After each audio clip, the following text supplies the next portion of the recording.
জয় মা তারা। আমি তান্ত্রিক সম্রাট পণ্ডিত সুশান্ত শাস্ত্রী। আপনার সংসারে কি সুখ নেই? আপনার সংসারে কি শান্তি নেই?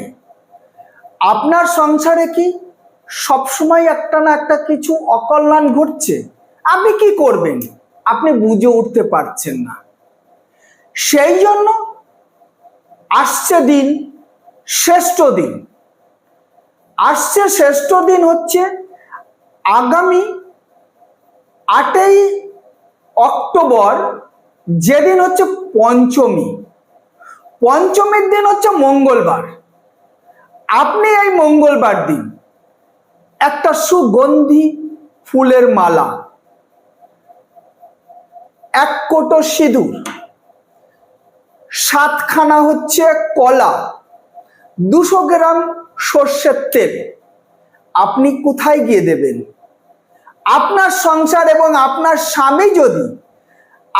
স্বামী যদি দেখা গেল কি আপনার সঙ্গে অকথ্য ভাষায় কথাবার্তা বলছে, আপনাকে সহ্য করতে পারছে না, এবং আপনার স্বামীর অন্যদিকে মন যাচ্ছে, এই যে 8 অক্টোবর মঙ্গলবার, মানে যেদিন আমাদের পুজোর শুরুয়াত হচ্ছে পঞ্চমী, তার পরের দিনই ষষ্ঠী, বুধবারে। পঞ্চমীর দিন আপনি যাবেন যে কোনো একটা হনুমানজির মন্দিরে। আপনি যদি চেষ্টা করবেন যে মন্দিরে পঞ্চমুখী হনুমানজি আছে সেইখানটায় গেলে সব থেকে সুন্দর হবে। এবং যদি আপনি না পান, যে কোনো বজরংবলীর মন্দিরে গিয়ে আপনি একটা সুগন্ধি ফুলের মালা নেবেন এবং 1 কোটো সিঁদুর নেবেন, 200 গ্রাম সরিষার তেল নেবেন এবং 7খানা কলা নিয়ে আপনি বজরংবলীর মানে আমাদের যে হনুমানজির মন্দিরে গিয়ে আপনি দিয়ে আপনার স্বামী এবং সংসারের শান্তি কামনার জন্য, এবং ওইখানটায় যদি আপনি একবার গিয়ে যদি একটা হনুমানজির যদি একটা বই কিনে নিয়ে সেইখানটায় যদি আপনি হনুমানজির একটা যদি বই কিনে সেইখানটায় যদি আপনি যেমন পারেন ওই বই দেখে দেখে 7 বার যদি হনুমান চালিসাটা পাঠ করতে পারেন, এই পঞ্চমীর দিনে শ্রেষ্ঠ দিন, কিন্তু হনুমান জয়ন্তীর থেকে শ্রেষ্ঠ দিন এই পঞ্চমীর দিন আসছে। কারণ এই পঞ্চমীর দিনই হচ্ছে মায়ের আবির্ভাব শুরু হচ্ছে, আর মায়ের হচ্ছে পরম ভক্ত কিন্তু শ্রী রামচন্দ্র, তার হচ্ছে একদম পরম প্রিয় ভক্ত হচ্ছে বজরংবলী হনুমানজি। সেই জন্য এই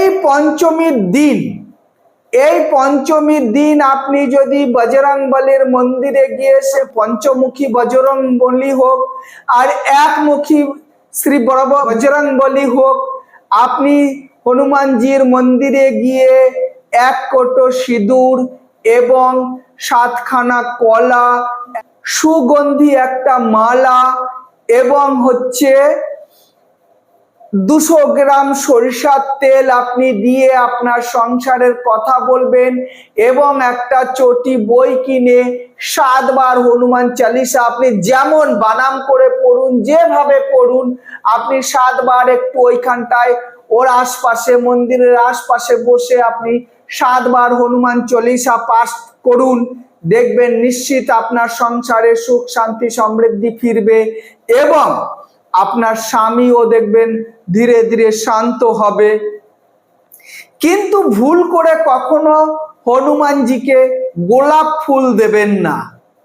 এটা কেউ সুগন্ধি ফুল আপনি রজনীগন্ধা ফুল দিন বা এভরিথিং, যে কোনো বেল ফুল দিন, এই ফুল দিন, সব দিন, কিন্তু কখনো বজরংবলীকে কেউ কখনো গোলাপ ফুল দিয়ে তাকে সম্বোধন করবেন না, তাতে কিন্তু বজরংবলী রুষ্ট হবে।